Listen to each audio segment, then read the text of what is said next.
无忧，恩典如前永不停留，山川叠翠云霞温柔，主的爱环绕永在心头。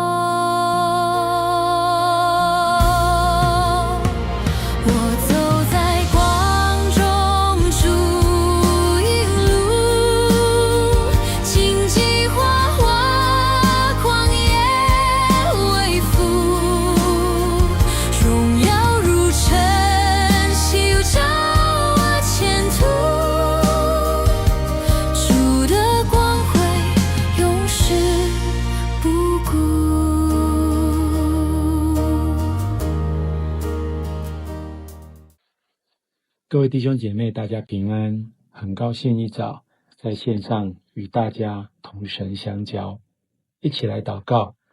我们的父神，谢谢你爱我们，谢谢你让我们每个人每天都被你的光照亮，走在光中。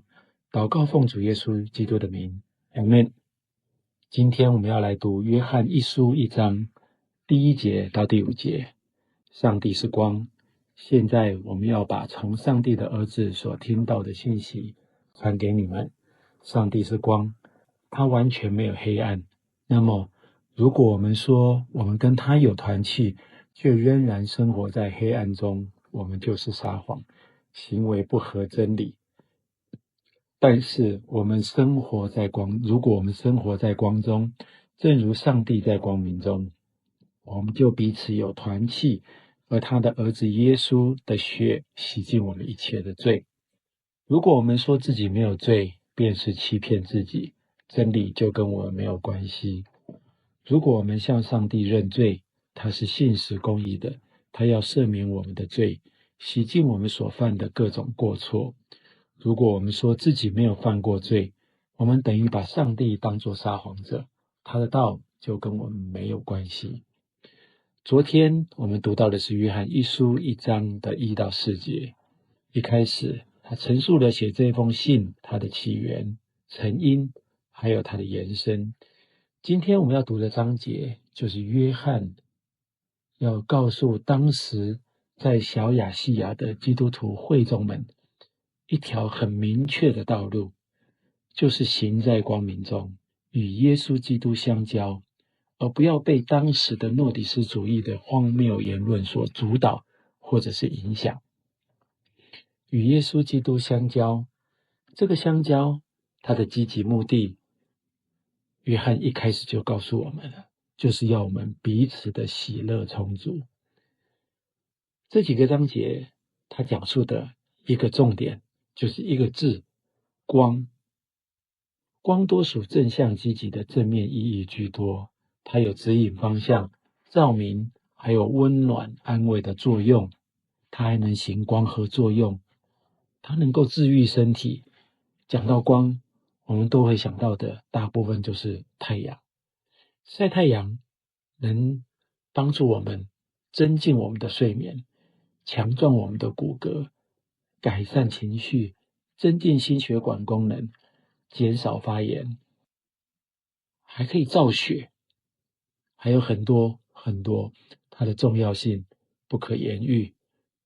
然而没有光呢，其实就是死路。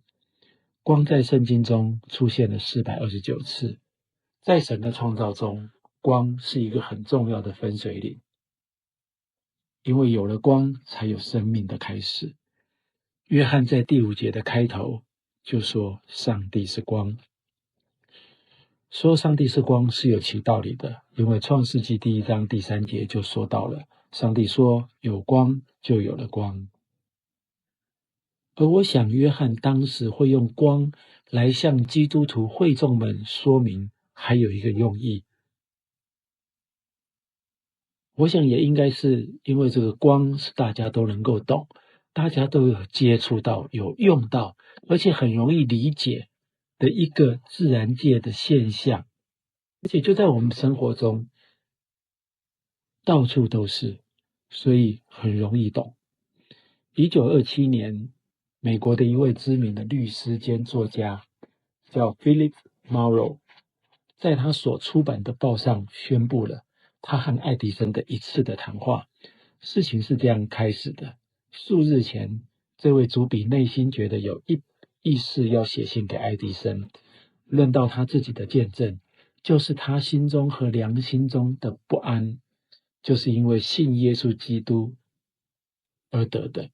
结果，爱迪生请他到自己的化学室去晤谈，这位置在纽泽西。爱迪生当时已经垂老，但他头脑敏捷，仍是显然可见。他一生对于那些看不见的事物的观念，神啊，人的灵魂啊，将来的生命等等，都是一个极端怀疑的。但是在他有落日式的余年中，却存着一个要知道真理的心智。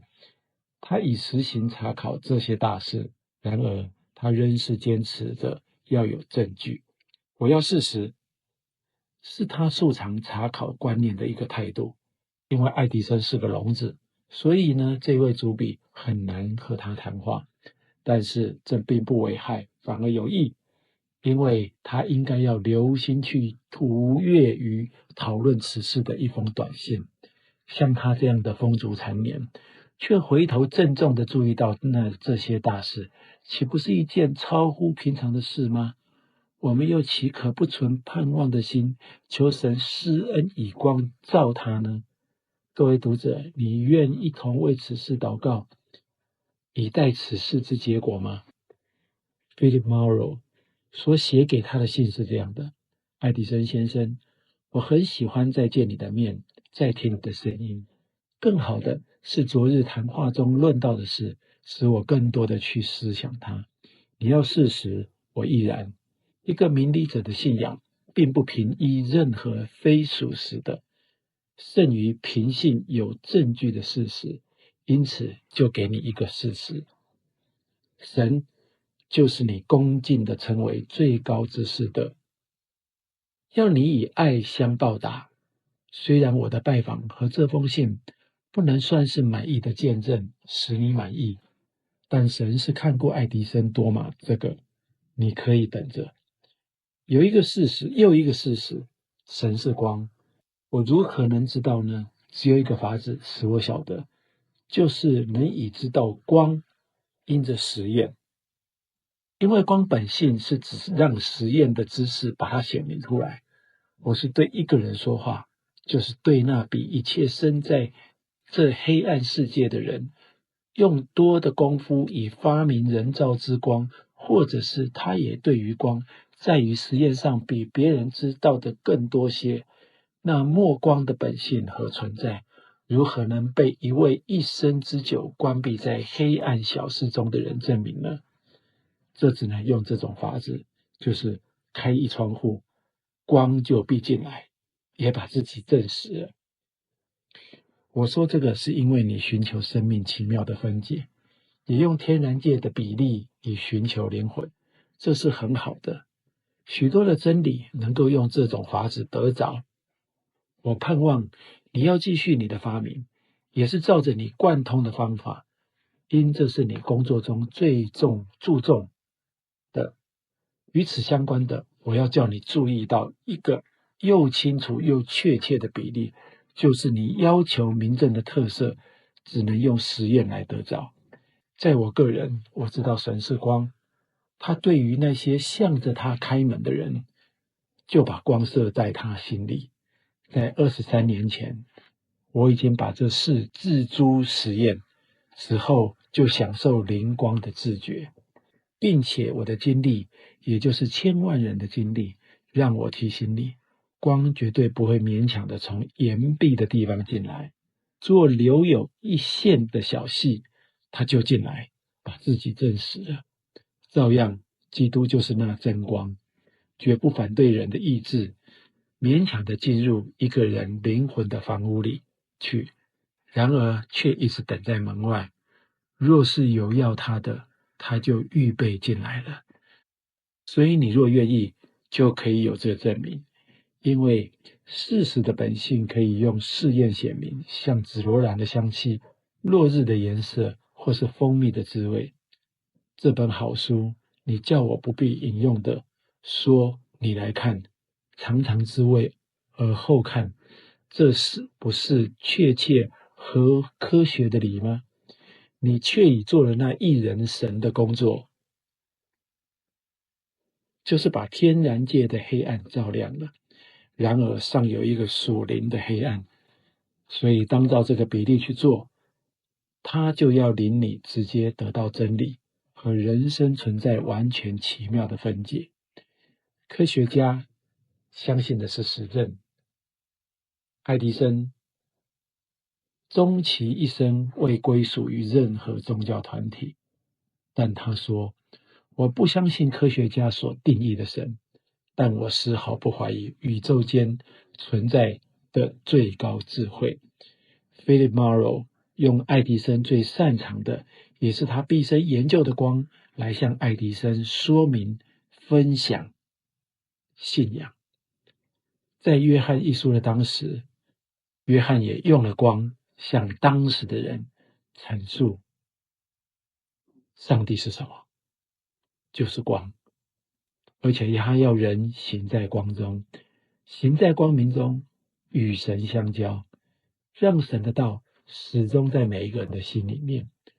光很奇妙，它有一种特殊的性质，就是光本身不会受污染，因此没有污秽的光这件事。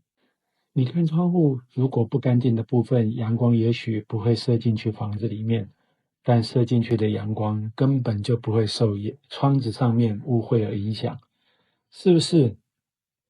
这就是上帝，上帝就是这光。好喜欢 Philip Marlowe 的那句话，在我个人，我知道神是光，他对于那些向着他开门的人，就把光射在他里面，他心里。在23年以前，我已把这事自诸实验，此后就享受灵光的自觉。基督就是那真光，绝不反对人的意志，勉强的进入一个人灵魂的房屋里去，然而却一直等在门外。若是有要他的，他就预备进来了。然而却一直等在门外，若是有要他的，他就预备进来的。然而却一直等在门外，若是有要神的，他就预备进来了。上帝是光，谢谢神，也恭喜各位，我们正走在光中，并享受灵光的自觉。我们一起来祷告。爱我们的父神，我们谢谢你，谢谢你这么爱我们，谢谢你如此的爱我们。我们也要爱你，我们要继续的走在光中，我们要与神相交，来爱神你。谢谢你，我们这样祷告，是奉告主耶稣的名，阿们。我听出声音如水声，微风细雨伴我前行，幽谷深处星光闪映，主的手牵引爱意满盈。我走在光中，主引路，荆棘花我旷野为父，荣耀如晨曦照我前途，主的光辉永世不顾。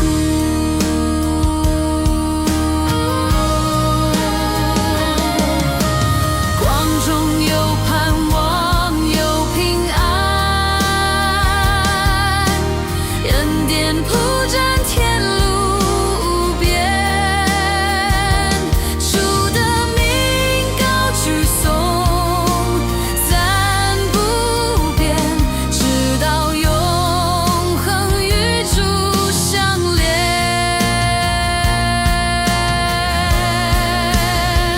我走在光中，主引路，荆棘